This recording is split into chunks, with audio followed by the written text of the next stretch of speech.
Good morning. Woke up this morning and reading the scriptures, and I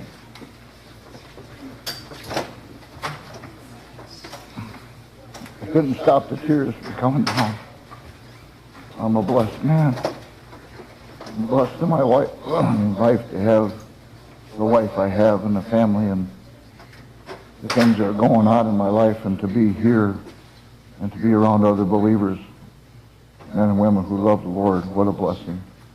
What a blessing it must have been for our brother Paul to travel from one area to the other, just to be around other believers. There's so much in between in those travels that there's shipwrecks and there's snake bites, and the enemy is coming at you to tear you down and pull you apart. And here we are today in fellowship and in love, and I get to be around a lot of wonderful believers. I had fun last night. I actually had cow tongue spaghetti. I've never heard of anything like that. It was awesome. I made a mistake of talking a little too long to some other guys, so I get up to the line and most of the stuff was gone by the time I got there. But that cow tongue was there. It was good. So, yeah, what a wonderful night last night. Just wonderful. I was asked to share the things that had gone on in my life this morning also, and in my tears this morning, I want you to know what I tell you as of right now, this moment today. God has blessed me, and the joy that's in my heart, I wouldn't change anything for what I've learned and what He put me through in my life and the things that I needed to learn in life to be where I'm at. I'm not proud. I'm blessed. I don't know how else to put it. At the age of 5 years old, I had a blast. I had the most awesome mom in the world. My dad, he was the superhero. And every day, my brothers and I would stand at the window and we would wait for Dad to come home from work, because when he came in that driveway, we were hooting and hollering, and as soon as he got to the door, we were tackling him. You know, and in the games, it was being thrown around and having fun and just hanging onto his legs, being dragged across the floor. There's a lot of memories that I remember with that. And Mom was wonderful, you know. She was there all day long, and we were with her, but there was something special about standing at that window waiting for him to come home, because it was game on. And you know, on weekends when he didn't have to work, those were really special, because we got to have Dad all weekend. And Dad, the one memory I had the most was his four-wheel drive pickup truck. He had this old beat-up truck that he was so proud of, and I was proud of it too, because we got to ride in it and be with him and go out in the middle of nowhere and just and have fun being bounced around in that truck. And I remembered the one time we were out there and we got stuck. And I mean, we got stuck. And this thing, you couldn't get it out. And I thought, oh, we are never going to get home. We're never going to get home. I mean, it was just, we were there. And, you know, it wasn't very long. Dad got it all figured out. And we got back home to Mom, you know, and he was our superhero. I mean, this is family. This is fun. This is just joy. And at a young age, having that kind of joy and fun, you live for every moment of it. And, you know, the one day my mom and Dad were talking in the hallway, and I came around the hallway, and I can still see them standing there, and they were talking nothing loud or anything. It's just my dad said those words, and when he said them, they went right through me. He said to her, he said to my mom, he said, "I'm leaving." And when he said that, I knew he was telling the truth. And I ran out the front door and got outside and get up in the back seat of his car, and I hid up as far into that back seat as I could, because there's no way my dad's leaving without me. And you know, I'm hiding there, and next thing you know, the door opens up and they're standing there, and I'm getting pulled out of the car, and I'm kicking and screaming at the top of my lungs, "You're not leaving, Dad, without me. Don't leave without me." And I was on the ground. I was on the ground being held down, and my dad Yeah, thank you. My dad got into the car and he closed the door and backed out of the driveway and drove out of our lives forever. The worst part was standing at that window every day waiting for Dad to come home again, and he never showed up. Every day we waited for him to come. You know, my dream into even my teenage years, my biggest dream was that my dad and mom were going to get back together, and we were going to be a family again, and all that fun and joy was going to be in there, and it just never happened. And you know, it was a different life with Dad gone. One day I was at home, two people showed up, a great big man and a shorter lady, and it was my grandma and grandpa. And I said, come on, you come with us and you're going to move back home with us. And you know, my grandpa turned out to be really awesome. He was special. And you know, he treated me special. And there was no welfare. My grandma and grandpa worked hard and helped raise us. And I remember when he bought us our bicycles, I got to have a Schwinn 10-speed bicycle. I mean, that was awesome. I mean, I got to go fishing and do a few things. But the neat thing about Grandpa was he treated me special. He wasn't really the outdoors person, but when he went for coffee and donuts on Saturday, he'd take me with him, and we'd go out there, and he treated me like I was something special. And I mean, that was awesome. And things are going along pretty good. And school and kids and everything was fine. And then my grandpa got sick. And my mom told me, she said, your grandpa's got cancer. Well, my grandpa was a big man, and there's nothing going to take my grandpa down because he's tough. And you know, I didn't know much about this cancer, but I learned a lot. My grandpa kept getting sicker and sicker, and he kept losing weight, and he kept shrinking down, and one day he had to go to the hospital. So, okay, he's going to go to the hospital, but he's going to get better. I'll go to the hospital and visit him and be with him, and, you know, it just kept getting worse. And they said he had a crawling stomach cancer. Well, one day at the hospital, I found out my grandpa was no longer here. He had passed away. Boy, what a sad event. Because my whole life changed again. Now, twice in my life, a man that I loved very much was gone. And I had no control. I had nothing to do with it. He was gone. Our family changed quite a bit at that point. It was sadness and kind of not knowing what direction things were going to go. And as things were going forward in weeks and months and into the year, I started to change in myself. I found out that if I didn't want to listen to my mom, I didn't have to, because I'm turning into a tough kid. If I didn't want to go to school, I didn't have to. What were they going to do? Spank me? If I didn't want to do anything I was told to do, I didn't have to mow the lawn. I didn't have to be around the house. And I found out I got a bunch of friends on the streets that say, "Hey, come on, Ray, let's go party. Let's go have some fun." And you know, I started getting involved with the wrong group. One of the things that had happened quite often at a young age was being bullied and being picked on at school. And I absolutely hated going to school. I'd go to school and something would go on. Next thing you know, you're getting into a fight and somebody's picking on you and so on and so forth. You know, and at that age, I didn't have my dad or my grandpa to have my back. You know, when you're being bullied and picked on, to have somebody that's got your back, or even being involved in sports in school, to have somebody standing there cheering you on, "Hey, you had a bad day today, but we're going to tackle it tomorrow, and we're going to go after it, and we're going to make it happen." I mean, that kind of stuff didn't go on in my life, and it was easier for me to be hanging around with kids that had the same type of problems that I did, and we kind of hung together. The next thing you know, you're not coming home at night. You're out partying all night and goofing around and having what you think is a good time, and you know, there's everything out there. I mean, it's no different than it is today.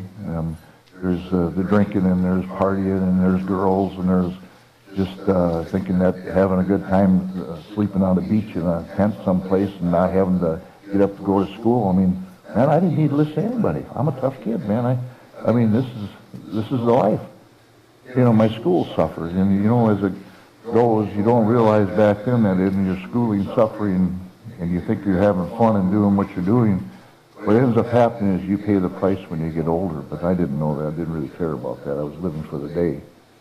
Got home one day, and there was a strange man at our house. My brothers and sisters were sitting there, and I sat down in the chair, and I remember sitting in that chair, and he's talking to us like he's telling me what I can do and what I can't do, and I'm getting a little swole up about it. I remember him saying that you kids are not being able to be taken care of because you're misbehaving, and we're going to take you to a new home. And you know, just like that, they marched us out the door. My brothers and sisters went to different foster homes, and I went to a farm. And I didn't get to see my brothers and sisters anymore. And you know, I get to the farm, and there's 5 other boys there, and all these boys have had troubles in their life, but they looked at me, and all of a sudden I'm the low man on the totem pole, I can tell you that. I get there, and I find out there's no family setting there whatsoever. It's, you get up in the morning, you milk cows. I went to school smelling like a cow, and I came home, and I milked cows. That was my chores. And you know, there was no going out for sports. There was $3.60 a month was my allowance. And they gave me a new pair of blue jeans and shirts, and I mean, that's all that they gave us, and that's what was the routine. Get up, milk cows, go to school, come home, milk cows. And you know, living in a rural area, what really, really got me going, it was like an absolute nightmare, was going to school and listening to these kids get to tell about how they got to go hunting and fishing and do things with their dads and their grandpas and their uncles and all these different things. I mean, there's an outdoors out there, and these guys are doing this, and they're having fun. You know what I'm doing? I'm milking cows. And once in a while, I learned how to work. I enjoyed working. I did not enjoy being pushed around and told what to do and what not to do, especially by people who didn't care about me. So what I did is I decided to run away. I'm running away from this imprisoned life that I didn't, it wasn't my fault to be in there. And there was no bars, and there was no barbed wire or big walls, that I was imprisoned into a life that I couldn't get out of. And I ran away. I ran away and went back down with my mom, and I went down there, and I was there with my friends and stuff, and all of a sudden it felt better again. And it wasn't very long, and the police would find me, and for truancy for 3 days, they'd give you 3 days off of school. Well, my 3 days were spent in jail. They'd take me to jail, throw me in jail, teach me a lesson for 3 days, and then they'd take me back to the foster home. It was an absolute nightmare. And as things were going, the routine kept going over. Every opportunity I had, I ran away. I didn't want to be in that foster home. I didn't want to be in the situation I was in.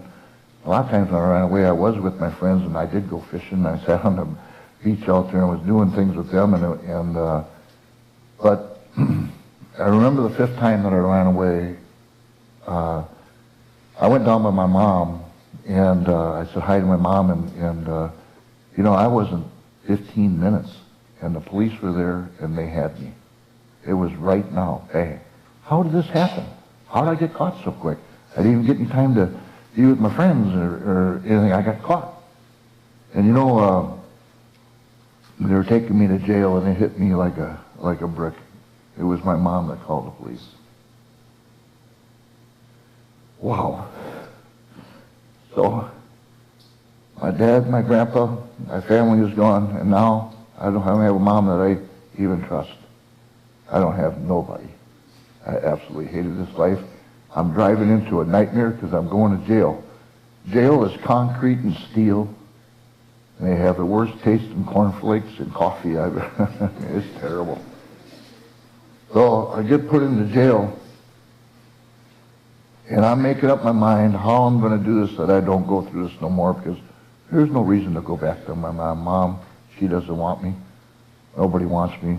The friends I got, I could find friends like that anywhere, because They're just on the streets. So I made my mind up that once I got out again, I'm going to sit here for 3 days. I'm going to be taken back toward that foster home, and as soon as that door opens up, I'm running. I'm heading to the cities. I'm not going to be at that foster home anymore. They're not going to find me. I'm going to go to the cities where they can't find me. That was my plan. And I remember being so upset in jail that night that I knelt down up against a steel bed. And I prayed to a God that I didn't know. And I said, God, I don't want to live like this no more. Would you please put somebody in my life that no matter what happens will never leave me. And no matter what goes on, they'll stand by my side. I was tired of people leaving me out there and being on my own. I was on my own. I mean, I was a face that you had nobody. And so I had to wait the 3 days, and I'm waiting for the probation officer to walk through the door. Can you imagine a nightmare walking through the door? That's a nightmare. Because you know he's taking you back to an absolute, what I would call hell in life. And I'm sitting there, and it's the third day. He's coming in the morning. I know he's going to be there. And I'm sitting there. There's a hunting magazine on a steel table, and I'm opening up the magazine, and I started looking at that magazine, and in that magazine there's pictures of moose and bear and elk and all kinds of critters, and I'm thinking to myself, man, is this real? I mean, people really get to do this? And is Africa and Canada and Alaska, is it real? And I'm looking at that magazine, and as I'm looking at that magazine, I'm kind of in a different world, maybe a little upbeat about what I'm looking at, and all of a sudden that door opens up, and there's the nightmare standing right there. He looks at me and says, come on, Ray, I got to take you back home. You know, here's a kid full of nothing but bitter resentment in life and just willing to take on the world for the wrong reasons, and I hated to even ride in the car with this man. Get in the car, and I'm quiet, and we're driving down the road, and he starts talking to me. He says, Ray, I seen you reading the hunting magazine. He said, would you like to go hunting with me and my family sometime? And here I am, a tough kid, you know, I'm already in a bad mood. I'm a tough kid. I looked at him and I said, yeah, I'd like to go hunting sometime. See, I'm not supposed to be talking to a police officer or a guy from the sheriff's department or a probation officer because I'm a tough kid. And I said, yeah, I'd like to go hunting with you sometime. And you know what he said to me? He said, Ray, he says, I tell you what, you promise me you don't run away from that foster home again, and I'm going to come and get you. And he says that we're going to go hunt with my sons. And somehow I believed him. And maybe I believed him because I wanted to dream that this was going to happen. That's how much I wanted it. And you know, I went back to the foster home. You bet I got up in the morning, I was milking cows and going to school and milking cows. But I had that dream in my heart that I was going to get a phone call and I was going to get to go hunting. And you know something? That phone call came. I remember my foster parents telling me that Tom is going to come and get you. And you know something? I want you to know that Tom Polkey, that was his name, he was different than everybody else. Everybody that told me they were going to take me hunting and fishing and do something with me, they never showed up. Tom Polkey showed up. He stepped out of his everyday life to take a kid and get him out of the stuff that he was in and show him a better life. I got to go hunting with him and his family that weekend. And I'll tell you what, it was amazing. We were shooting bows and just being in the outdoors in a cabin out in the middle of nowhere. You could get lost walking in the woods. I mean, it was out in the middle of nowhere. And I remember at 4:30 in the morning, the alarm clock goes off. It's dark outside. Them guys are hooting and hollering, running out the back door of that cabin, ran off the dock and jumped into the water, this freezing cold water. These guys jumped in the water. Come on, Ray, come on. You got to jump in with us. It's tradition. I said, boy, I ain't jumping in that water. You guys are crazy. It's ice cold. I ain't getting in there. And I'm standing on the dock, you know, the next thing you know, I jump in. And for a long time, I am finally a part of the family. I'm having an awesome time. I don't know how to thank Tom enough for what he did that day. But there I am. We got bows and arrows, and we're hunting, and this is real. And I remember the first time I saw a white-tailed deer. I'm standing, we're making little 2-and-2 drives. I'm standing by a tree. I didn't think I was going to see anything. All of a sudden, here comes this deer. It's a doe. it's coming to me, and I got so shook up. I had buck fever so bad. I had no intentions of shooting that deer. I wanted to jump underneath the brush pile. I mean, I was hooked, and I was hooked hard. And you know, I was on the way back home to the foster home. I had a different view in life. And here, Tom says something to me. He says, Ray, I want you to know that you're going to be 18 years old. And when you turn 18 years old, you will not have to have this kind of restraints and these things going on. So when you turn 18, you're going to have your own, you can have your own family. You can have a job and make money, and you can go hunting. Are you kidding me? I get to do this every day? I'm going to go hunting? Well, that's all I need to hear. And I want you to know that I only went hunting with Tom 4 times through my high school career. Tom also helped me get into better foster homes and helped me get on the right path. I turned 18 years old. I want you to know it was like somebody let the cat out of the bag. And I'll tell you what, I started chasing my dreams.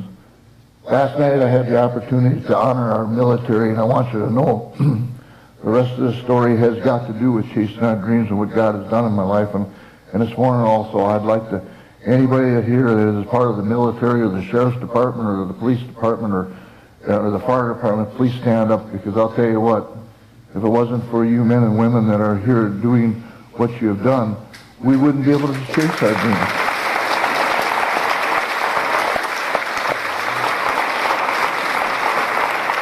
Thank you. God has blessed us with a military that has kept us free so that we can do the things that has gone on in my life. I turned 18 years old. I got married 1 month after I was 18. I mean, it's awesome. I got to be a husband. I went out, I was working 2 jobs and going to school, and I got to go hunting and fishing. 1 year after I was married, God blessed me with a little baby girl by the name of Danielle. I got to be a dad.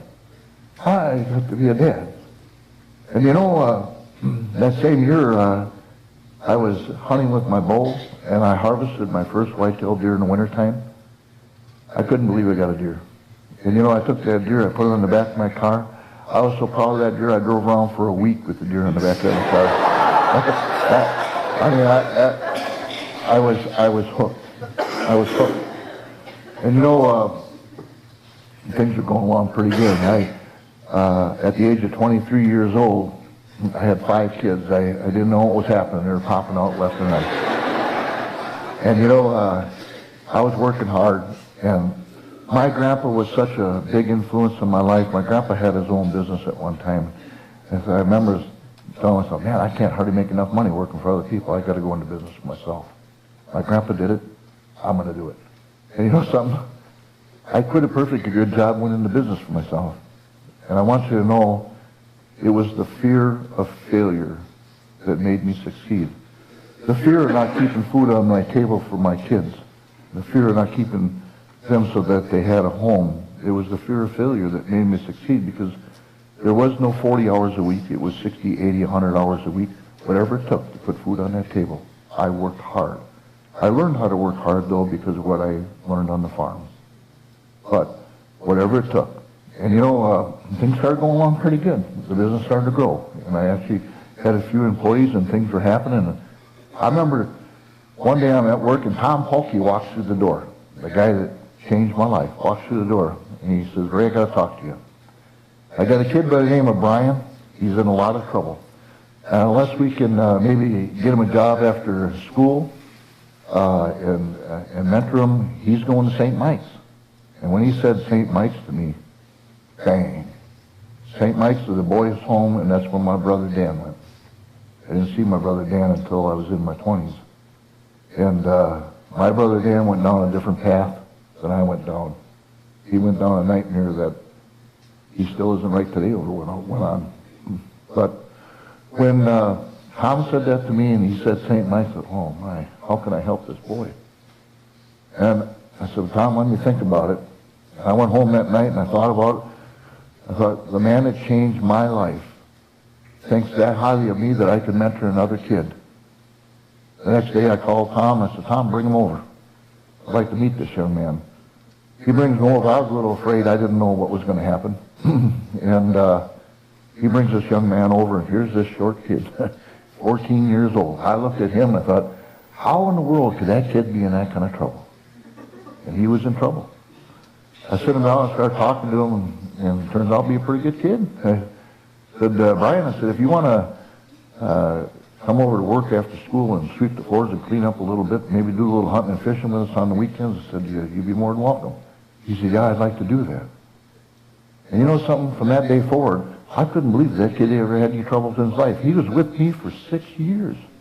The only thing that kid needed in his life was a man in his life to help him through the problems that he had. 6 years he was with me, and you know, got him through high school, and he went into technical school and started off on his own family, and I saw how his life got changed just like mine. I went to Tom, I called Tom, okay, Tom, bring me another kid. This went pretty smooth. And you know, it ended up happening. Brian ended up being really a very good friend of mine. And so he brings the next kid over. I went through 7 more kids in a row. And I found out a lot of them you could lead them to water, but you couldn't make them drink. And that was really disturbing to me because my heart was on my sleeve. I wanted to help these kids that had the same problems that I had, no matter what it took. And I found out that some of them kids didn't want help. They were going down a path that I could not get them off of. And the kids that wanted help, though, the kids that wanted to get out of the stuff they're in, those are the kids you could help. Well, my business kept growing, and I started chasing my dreams with a bow in my hand. I started doing things that I dreamed of doing when I was a boy, and having those opportunities. I was involved in the sport of drug-free powerlifting. I didn't get to go out for sports much in school, so I didn't realize how competitive I was until I got involved with the sport.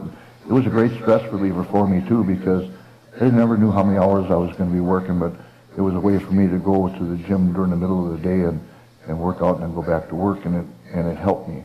And all these stuff was going, and things were happening in my life, and man, I was at the peak of my game. I mean, it got to the point where I really didn't want much, and I was doing what I wanted to do, and those dreams were coming true, and going all over the world with a bow in my hand and making a lot of money, and then going out and start setting records in a sport that you love to do. To the competition, you laughed at them. You went in there because you worked it a little harder than they did, and you'd win that tournament. Next thing you know, after a while, you were competing against yourself, because there was maybe 1 or 2 guys throughout the United States that was even in the same category. It was persistence that paid off on everything I did. Even though I fell down, I'd pick myself back up and get at it and keep at it. And after a while, you get to the peak of your game. And here I am at the peak of the game. I'm feeling pretty proud, feeling pretty good about myself, and strutting around. My wife walks up to me one day. I don't know what was going on, but I must have done something. But she walks up to me and she looks me right in the eye and she says, Ray, I came into your life to help save you. And I just about snapped. She hit me just right. Save me? What are you talking about, save me? You got a house, you got cars, you got fuel, you got food on the table. What are you talking about, save me? You got everything I've provided for you. What do you mean? I took it as kind of an insult. But I knew something about my wife that I really couldn't quite understand at the time. She loved the Lord more than she loved me. I was number 2 in her life. And that factor bothered me quite a bit too. But and what went on is I would go to church with her. And the only reason I went to church was to listen to her sing, and that to me was part of just being there with family and maybe just being in the community raised at church.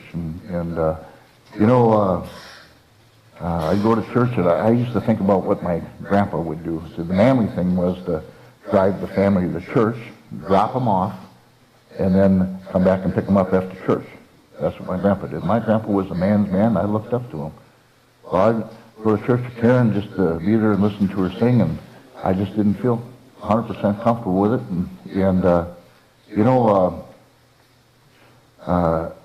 There was a lot of events that we were doing. And one of the events was in Texas that I was doing. And I was chasing my dreams with a bow. I had a group of men that I worked with. I call them up and say, hey, have you gone on the moose hunt, or where's a good place to go? And it worked really well, working back and forth so you wouldn't get onto a bad hunt. And There was a friend of mine by the name of Pat Quinn. Well, he was at this event in Texas, and you go to the Texas, and there he is. I mean, he's a great guy. But when you looked at Pat Quinn, you look at Pat Quinn, and you say to yourself, yep, that guy's a movie star. He looked like a movie star. I mean, this guy's a good-looking guy, and you know, I'm at these events, and all these people are around, and I'm involved with doing things with these people. I look over, and there's my wife and Pat are talking. And that's okay, he's my friend, you know. A little while later, Pat and Karen are still talking. I started getting a little green. I started to turn to get a little bit swelled up over it. And I wonder if Pat and Karen are falling in love over there. And so about 45 minutes went by. Yep, they're falling in love. I got to put a stop to this. And I walked up to Pat and Karen. I looked them in the face and I said, what is going on here? And I could about imagine what my eyes looked like and probably my face, and they probably could read exactly what's on my mind. I said, what's going on here? Pat and Karen both looked at me at the same time and said the exact same words at the same time. We're talking about your salvation. And, you know, at that point I thought Pat was completely off his rocker. And where did this come from? And you see, I knew how to go up to Pat and grab him by the collar and say, stay away from my wife. I didn't know how to handle what was just said to me. I shook my head, and I walked away from him. I thought, boy, this is crazy. This is crazy stuff. Went home, and I'm at home, and it was probably just a couple days later, Pat called me on the phone, and he said something to me I'd never heard before in my life. He said, Ray, you can have your own personal relationship with Jesus Christ. What, me? I heard that. It went pretty deep when he said that. And he talked to me for probably another half hour on the phone. I never heard another word he said. It went in one ear and out the other, because this is rubbish. This is nothing to this. And why is he even talking to me? And, you know, the following weekend, I went to church with Karen. And it was a special day that weekend because it was Father's Day. And I got to be a dad. And I felt good about being a dad. But I'm sitting in church next to Karen thinking about my dad. And I was thinking about all the things that went on in my life. And how I've grown up and who I am today, you know. And at that point, I want you to know, I absolutely hated my dad. I hated my dad with a passion. My dad left our family. I never saw him again. That dream of my mom and my dad coming back together never happened. And, you know, I looked like my dad. I didn't even like the way I looked. My brother Dan looks exactly like him. I mean, because of my hatred for my dad, I just didn't like the way I looked. And you know, my dad had another family, and those kids got to have my dad for their dad, and my dad didn't do anything to take care of us. And you know, there was a lot of hurt, not only with me, but with my brothers and sisters. And I'm sitting in church thinking to myself, you know, I've grown up, I got my own family, I got to chase my dreams, and I got to do things that I dream of doing. Things aren't so bad now. And you know, at that moment, I forgave my dad. And you know, I didn't know how much hatred and how much it was holding me back in life to hate my dad. But I forgave my dad, and I instantly, the tears were coming down my face, and I could uncontrollably stop crying. And my wife looks at me, she says, what's the matter, Ray? I said, I forgave my dad today. I walked out of that church, I mean, I was uplifted. I felt like $1 million. I felt like a different person. So, as things were going forward, there was a lot of events going on. I was involved with a lot of companies that had asked me to be involved with them for the hunting end of things, because chasing my dreams were to chase the animals and harvest them with a bow, and I became a perfectionist at what I did because I didn't want to mess up on an animal. I guess it was a fear of messing up, taking a shot that made me a perfectionist in my shooting. And what ended up happening is I started having these companies call me and say, Ray, we'd like to have you doing this with us, or testing that, or we'd like to use your image for our products. And one of the companies was Gander Mountain. He called me up and said, Ray, we're going to do a grand opening. What we'd like to have you do is come and cut the ribbon with an arrow instead of with the scissors. And to me, when that was first was said to me, it sounded pretty simple. But I want all of you to know, when you're standing in front of 300 to 600 people, and there's one ribbon about this wide down on that end, and you got one shot, you find out what kind of man you are when you got to grab that second arrow, because nobody's going to let up on you. They hammer you. And, so I practiced quite a bit to be a good shot at these ribbon cuttings. And I was getting ready for a ribbon cutting, and I always practiced at long range to make me a good short range shooter. And for me in the field, it really gave me confidence in the hunting end of it. If you practice at 100 yards and you're shooting very accurately at 100 yards, when an animal was within, 20, 30, 40 yards, you had all the confidence. It was kind of a chip shot. I didn't promote shooting animals at long range, but I did practice at long range. Well, I was out back in my house because I got a ribbon cutting coming up, and I'm going to be in front of a lot of people to cut that ribbon, and I didn't want to be made a fool out of, so I'm out back in my house, and I put 5 ribbons across the target and stretched them across the target. I walked all the way back, and I stood there, and I drew my bow back, and I come up on the first ribbon. I released that arrow, and I remember flying through the air, and I cut the first ribbon. The ribbons fell to the side. Oh, awesome. This is good. Drew the second arrow out, and I cut the second ribbon. Drew the third arrow, I cut the third ribbon. I cut all 5 ribbons in a row. I released that last arrow and watched it float to the ribbon. I could not believe what I just saw. I'm not proud of myself. I'm not vain. I'm not anything. I mean, this really happened. I can't believe what happened. Boy, this is great. Cut all 5 of the ribbons way back here. I'm only going to be standing 21 yards from the target on Saturday.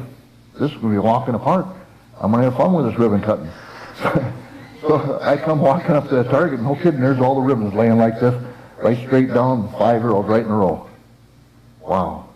And I'm looking at that, and I said to myself, I wish I had that on video. This is inhumanly impossible to do. And I think it is. And I'm not that good. I'm looking at that, wow. So I'm gonna shoot again. I'm having a pretty good day. So I started pulling them arrows out. I got to the last arrow, and that came into my head how impossible it was to make them shots.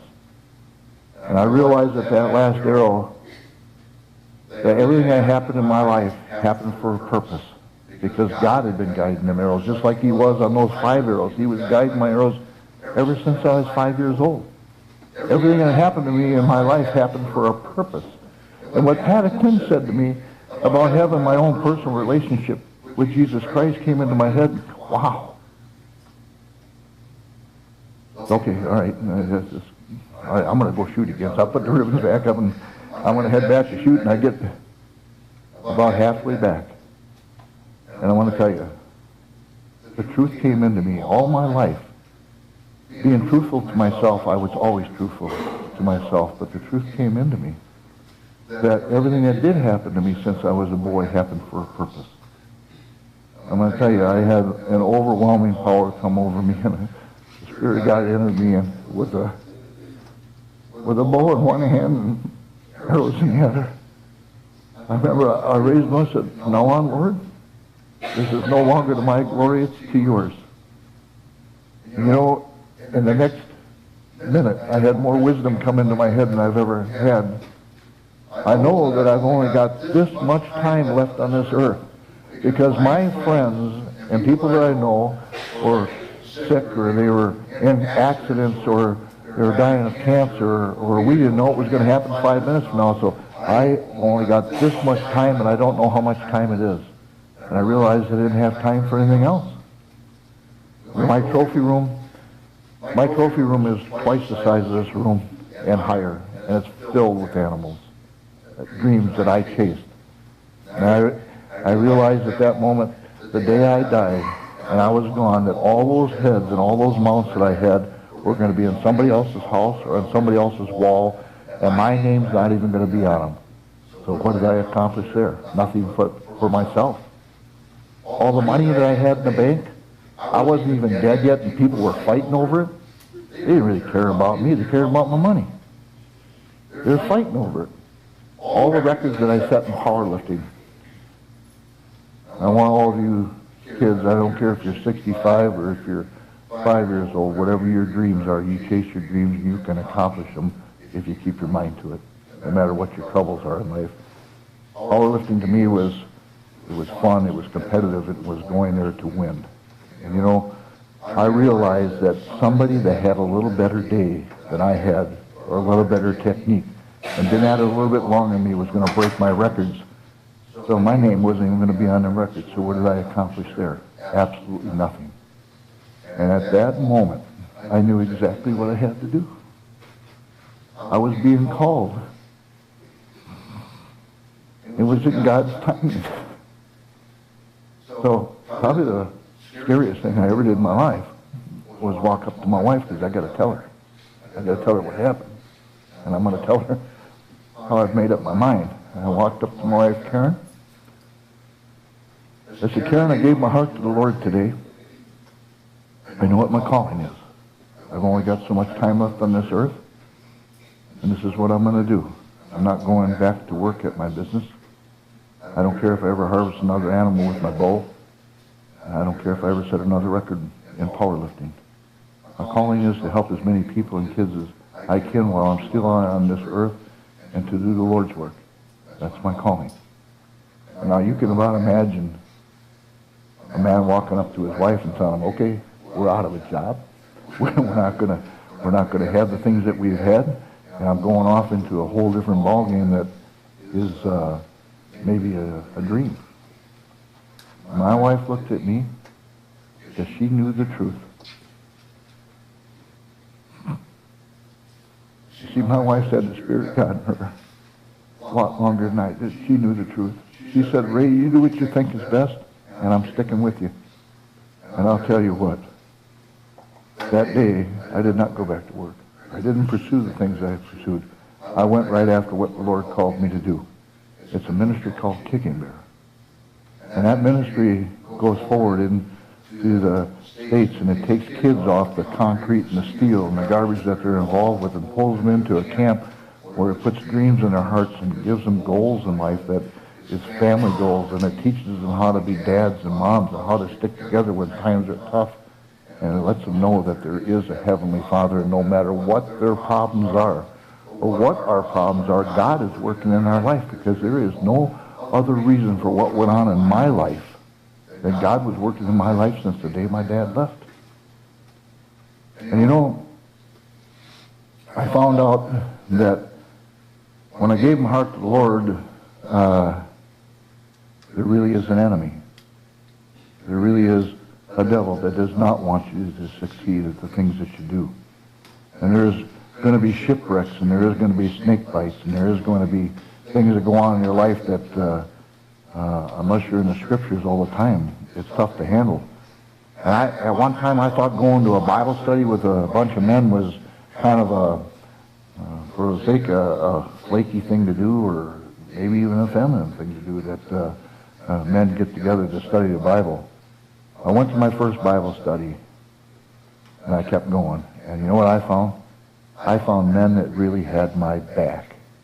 Men that weren't there for money or fame or for what they could get out of me for their earthly gains. They were there for my salvation and to have my back when things go upside down. If somebody is sick in my family, they're praying for me.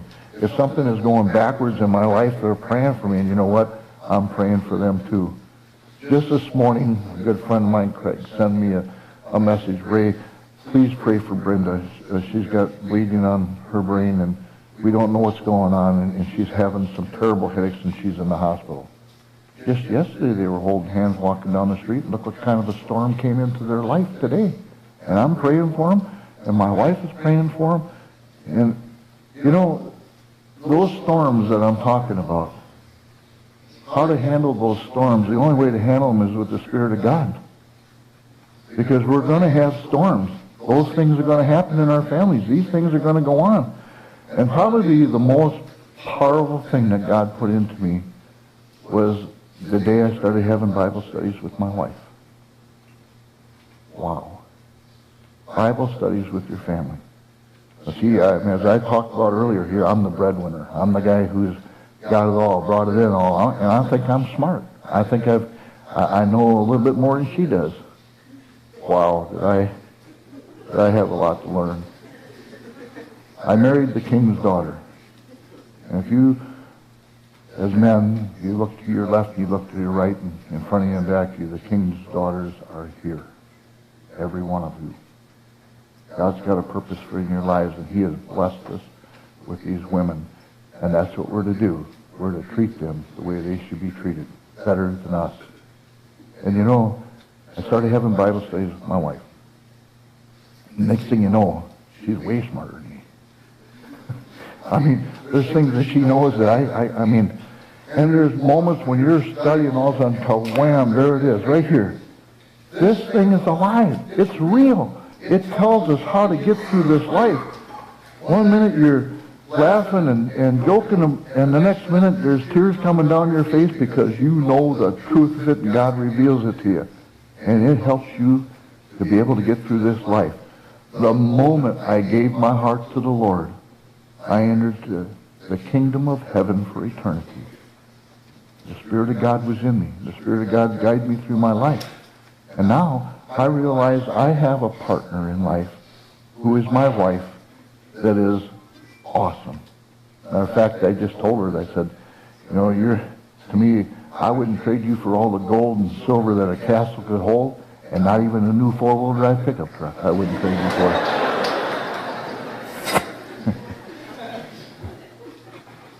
But as men, we have to have the Spirit of God in us and work at that. See, loving your wife and your family and being close to them, you've got to be in the Scriptures every day. And if you're not in the Scriptures every day, it's like a cancer growing in you. The darkness comes over you, you don't even know it. It's there, but it's there.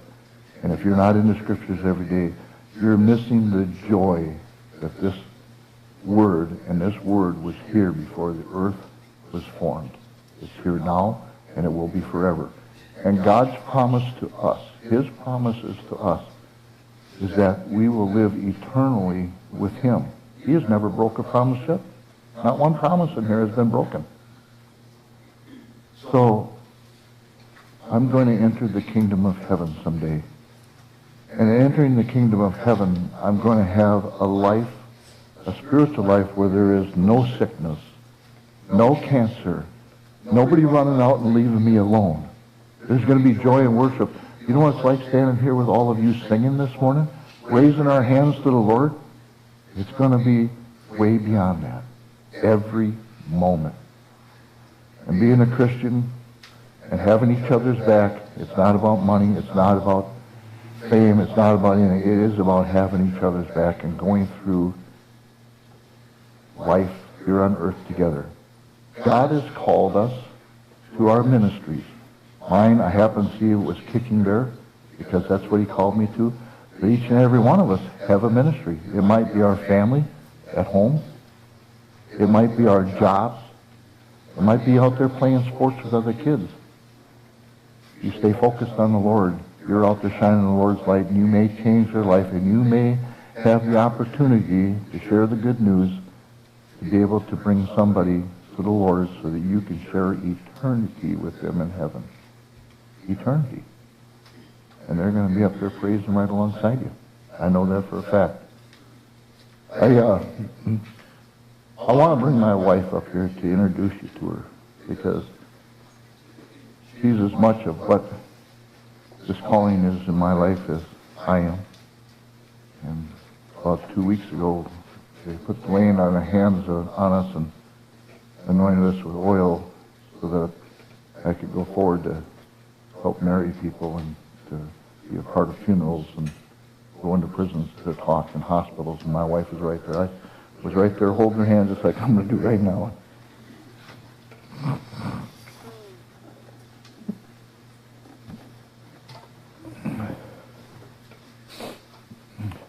This is Karen.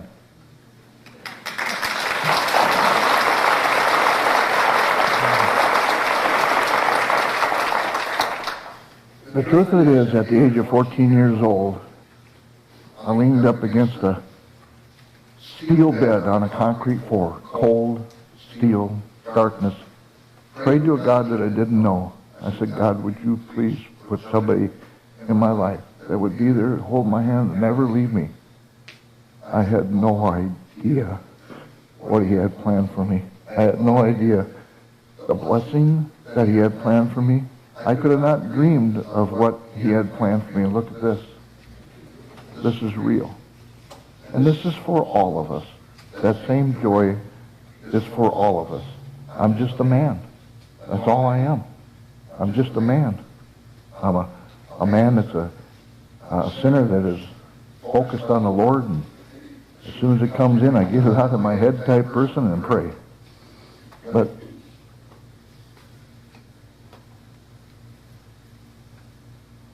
Proverbs 31.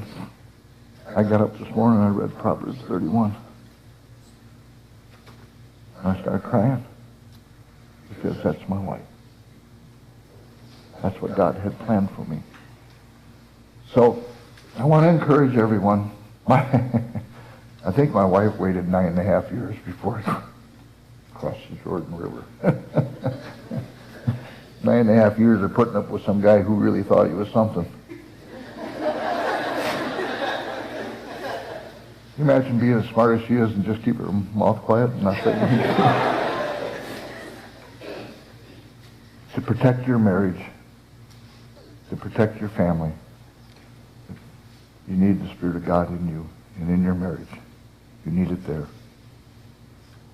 The power that is the Spirit of God, I went through and I studied with Karen about that. I studied about the different men that were our brothers and sisters that are in the Bible. I studied about their ups and downs and trials they went through. And one day when I was studying about Samson, it hit me so hard. Because Samson was on the way to the vineyard, and on the way to the vineyard, a lion attacks him. An African lion, probably of a 500-pound animal. You're all done. You get an animal like that coming in. This lion attacks him, and in his words, he says, the Spirit of God entered me, and with his bare hands, he killed that lion.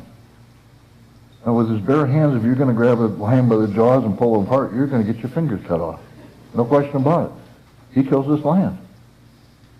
And the thing that hit me so hard, because I read it twice. The second time I read it, the moment I gave my heart to the Lord, the Spirit of God entered me. So no matter what giant is in front of me, there's a stone for him. No matter what lion comes at me, I have God's power to overcome it. And I want all of you to know, as we walk out those doors today, and we go out into this hazardous, hostile world, where the enemy has taken people who are not saved and turned them into puppets, that the only thing that we need to do in life is to spread the good news, and God is going to take care of us. And the way we keep ourselves strong is by putting on the armor of God and staying in this. And I've learned that, and I'm a tough learner. But I love being here. I'm almost afraid to say Oregon. Did I say it right this time? You ought to heard me last night. That was funny. I got beat up pretty bad because I said Oregon. So, I want to say thank you. I would love to hear my wife talk, but I'm already overrun what we need to be up here. But I want to tell you thank you for letting us come here and be a part of your community. And for the believers that are here that will open their arms and welcomed us here, you read in the scriptures about our other brothers and sisters that have had the opportunity to travel to different areas. They got the same joy in their heart that we did. I know it for a fact. And the tears that come down my face are tears of joy. I wouldn't want to change who I am because God was working in my life, and I know that for a fact. And look what he's blessed me with. We have 29 grandchildren, and we have 4 great-grandchildren. So he had a plan for me. And you know, that plan was to go down this path instead of that path. That path there was death or prison. This path here is eternal joy. And that path he wants us all on. So the trials that you're going through in your life, you read in the book of James about them trials. You read about people persecuting you or pointing the finger at you and saying you're a Christian. That guy was a little goofy. I thought my wife was goofy when some of the things were on. But when you come to that level and you realize you're the one that's out in the left field, that persecution, you take it. Somebody calls you a fraud, you smile, because I'll tell you what, you made it to the top. Because Jesus was called a fraud. He was called a phony. There was people that were using him for their own personal gain. And I'll tell you what, you be proud of what God has done. He's chosen you, and he has. Be proud of it, because we're all going to share in the kingdom of heaven together. We'll just do our best while we're here to take as many of our brothers and sisters who are lost with us. So thank you very much.